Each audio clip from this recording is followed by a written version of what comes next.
Part 2, Chapter 1, Aspects of the Libido.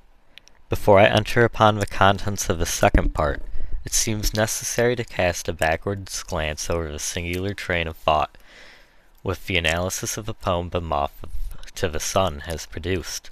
Although this poem is very different from the foregoing hymn of creation, closer investigation of the longing for the sun has carried us into the realm of the fundamental ideals of religion, astral mythology, which ideas are closely related to the considering in the first poem.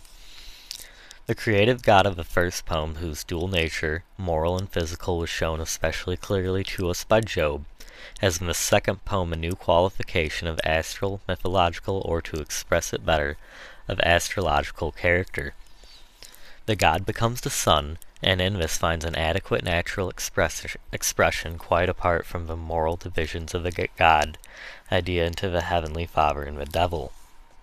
The sun is in Renan remarked, really the only rational representation of God, whether we take the point of view of the barbarians, or of other ages, or that of modern physical sciences. In both cases the sun is the parent God, mythologically predominantly the Father of God, from whom all living things draw life. He is the fructifier and creator of all that lives.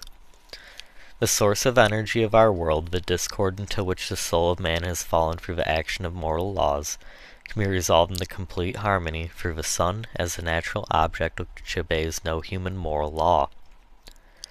The sun is not only beneficial but also destructive. Therefore the zodiacal representation of the August heat is the herd-devouring lion whom the Jewish hero Samson killed in order to free the parched earth from this plague. It is the harmonious and inherent nature of the sun to scorch, and its scorching power seems natural to men. It shines equally on the just and on the unjust, and allows useful living objects to flourish as well as harmful ones. Therefore the sun is adapted as nothing else to represent the visible God of this world. That is to say, that driving strength of our own soul, which we call libido, and whose nature is to allow the useful and injurious, the good and the bad, to proceed. That this comparison is no mere play of words is taught us by the mystics. When by looking inwards, introversion, and going down in the depths of their own being, they find in their heart the image of the sun, they find their own lover libido, which with reason, I might say with physical reason, is called the sun, for our source of energy and life is the sun. Thus our life substance as an energetic process is entirely sun. Of what special sort the sun energy seen inwardly by the mystic is shown by an example from the Hindu mythology from the explanation of Part 3. We take the following quotation which relates to the Rudra. Yes, the one Rudra, who all these worlds of a ruling power doth rule, stands not for any second. Behind those that are born he stands at ending time, and gathers all the words he hath evolved. Protect he. He hath eyes on all sides surely hath faces, arms surely on all sides feet. With arms with wings he tricks him out, creating heaven and earth, the only God. Who of the gods is both the source and growth, the lord of all, the Rudra. Mighty seer, who brought the shining germ of old new existence, may he with reason pure conjoin us. These attributes allow us clearly to discern the all-creator, and in him the sun, which has wings and with 1,000 eyes scans the world. The following passages confirm the text and join in the idea most important for us. The God is also contained in the individual creature. Beyond this world, the Brahman beyond, the mighty one, in every creature, hid according to its form, the one encircling Lord of all, him having known immortal they become. I know this mighty man, sunlike beyond the darkness, him and him, only knowing one crosseth over death, no one other part all is there to go. Spread over the universe is he the Lord, therefore as all pervader. He is benign. The powerful God, the equal of the sun, is that one in whoever knows him is immortal. Going on further with the text, we come upon a new attribute which informs us what form and manner Rudra lived in men. The mighty monarch, he the man, the one who doth the essence start towards a peace of perfect stainlessness, lordly, exhaustless light. The man the size of a thumb, the inner self, sits ever in the heart of all that's born by mind, mind ruling in the heart, is he revealed, and they who know immortal they become. The man of the thousands of heads and thousands of eyes and thousands of feet covering the earth on all sides, he stands beyond 10 finger breadths. The man is verily this all, both what has been and what will be, Lord too of deathlessness which far all else surpasses. Important parallel quotations are to be found in the Catholicism section 2, part 4. The man of the size of a thumb resides in the midst within the self of the past and the future of the Lord. The man of the size of a thumb, like flakes free from smoke, a past and a future of the Lord the same is today, tomorrow the same will be. Who this Tom Thumb is can easily be divined, the phallic symbol of the libido. The phallus is this hero dwarf who performs great deeds. He this ugly god in homely form who is the great doer of wonders, since he is the visible expression of the creative strength incarnate in man. This extraordinarily contrast is also very striking in Faust the mother scene. Mephistopheles, I'll praise thee, where we separate. I see thou knowest the devil thoroughly. Here take this key, Faust, that little thing. Mephistopheles, take hold of it, not undervaluing. Faust, it grows, it shines, increases in my hand. Mephistopheles, how much it is worth thou soon shalt understand. The key will scent the truer place from all others. Follow it down, 'twill lead thee to the mothers. Here the devil again puts into Faust's hand the marvelous tool, a phallic symbol of the libido, as once before in the beginning, the devil in the form of a black dog accompanied Faust when he introduced himself with the words. Part of that power not understood which always wills in bad, and always creates the good. United to this strength, Faust succeeded in accomplishing his real-life task. At first through evil adventure, and then for the benefit of humanity, for without the evil there is no creative power. Here is the mysterious mother scene, where the poet unveils the last mystery of a creative power to the initiated. Faust has needed of a phallic magic wand, in the magic strength of which he has at first no confidence. In order to perform the greatest of wonders, namely the creation of Paris and Helen, with that Faust attains the divine power of working miracles, and indeed only by means of this small insignificant instrument.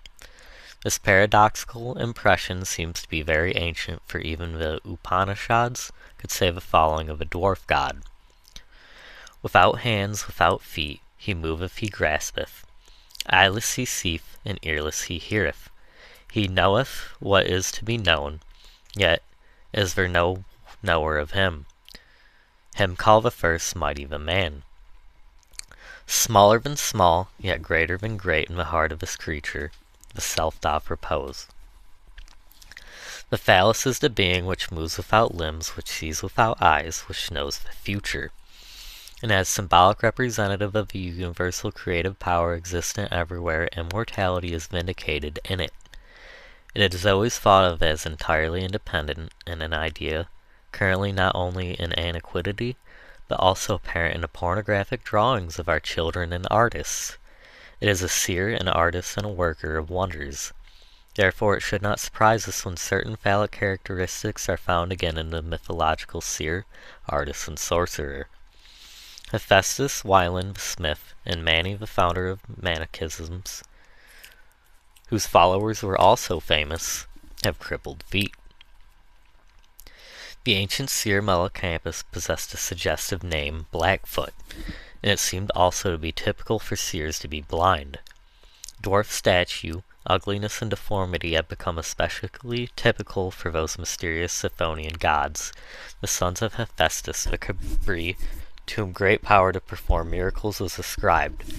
The name signifies powerful, and the Samothracian cult is most intimately united with that of the Phallic Hermes, who, according to the account of Herodotus, was brought to Attica by the Pelagians. They are also called the greater gods. Their near relations are Vidya and Dactyly, finger of Vidya and thumb, to whom the mother of the gods had taught the blacksmith art. The key will scent the true place from all others. Follow it down 'twill lead thee to the mothers. They were the first leaders, the teachers of Orpheus, and invented the Ephesian magic formulas and the musical rhythms. The characteristic disparity, which is shown above in the Alpine text and in Faust, is also found here, since the gigantic Hercules passed as an Idalian dactyl. The colossal Phrygians and skilled servants of Re were also dactyly. The Babylonian teachers of wisdom, Oannes, was represented in a phallic fish form. The two sun heroes, the Discouri, stand in relation to the Cabri. They also wear the remarkable pointed head covering Philius, which is peculiar to these mysterious gods, and which is perpetrated from that time as a secret mark of identification. Attis, the elder brother of Christ, wears the pointed cap, just as does Mithra. It has also become traditional for our present-day Scythonian infantile gods, the brownies, penitents, and all the typical kinds of dwarfs. Freud has already called our attention to the phallic meaning of the hat in modern fantasies. A further significance is probably the pointed cap represents the foreskin. In order not to go too far afield from my theme, I must be satisfied here merely to present the suggestion. But at a later opportunity I shall return to the point with detailed proof. The dwarf form leads to the figure of a divine boy, the pure Eternus, the young Dionysus, Jupiter, Anxus, Tagus, and so on. In the vase painting of Phoebes, already mentioned, a bearded Dionysus is represented, together with a figure of a boy, followed by a characterated boy's figure, despite, and then again as a characterated man, which is represented, really means Fred, but in orphonic speech it stands for semen. It was conjectured that this collection corresponded to a group of statuary in the sanctuary of a cult. This supposition is supported by the history of the cult as far as is known. It is an original Phoenician cult of father and son of an old and young Kabir, who were more or less assimilated with the Grecian gods. The double figures of the adult and the child Dionysus lend themselves particularly to this assimilation. One might also call this cult of the large and small man. Now, under various aspects, Dionysus is a phallic god in whose worship the phallus held an important place. For example, in the cult of the Agrivian bull Dionysus, moreover, the phallic Hermes of the god has given occasion for a personification of the phallus of Dionysus in the form of the god Thales, who is nothing else but a Propius. Corresponding to the state of affairs, one cannot very well fail to recognize in the previous mentioned Kubrick representation, and in the added boy's figure, the picture of a man and his penis. The previously mentioned paradox in the uplandish text of large and small, of giant and dwarf, is expressed more mildly here by man and boy, or father and son.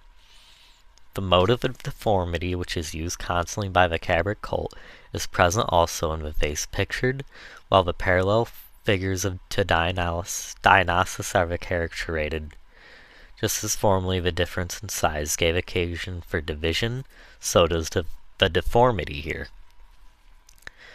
Without first bringing further proof to bear, I may remark the form of this knowledge especially strong. Sidelights are thrown upon the original psychologic meaning to the religious heroes. Dionysus stands in an intimate relation with the psychology of the early Asiatic god, who died and rose again from the dead, and whose manifold manifestations have been brought together in the figure of Christ into a firm personality, enduring for centuries. We gain from our premise the knowledge that these heroes, as well as their typical fates, are personifications of the human libido and its typical fates. They are imagery like the figures of our nightly dreams, the actors interpreters of our secret thoughts. And since we in the present day have the power to decipher the symbolism of dreams and thereby surmise the mysterious psychologic history of development of the individual, so awakening here open to the understandings of the secret springs of impulse beneath the psychologic development of races. Our previous trains of thought which demonstrated the phallic side of symbolism of the libido also shows how thoroughly justified is the term libido. Originally taken from the sexual sphere, this word has become the most frequent technical expression of psychoanalysis, for the simple reason that its significance is wide enough to cover all the unknown and countless manifestations of a will in the sense of Schopenhauer. It is sufficiently comprehensive and rich in meaning to characterize the real nature of the physical entity which it includes. The exact classical significance of the word libido qualifies it as an entirely appropriate term. Libido is taken in a very wide sense in Cicero.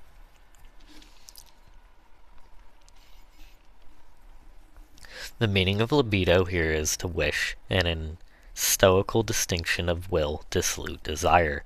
Cicero used libido in a corresponding sense.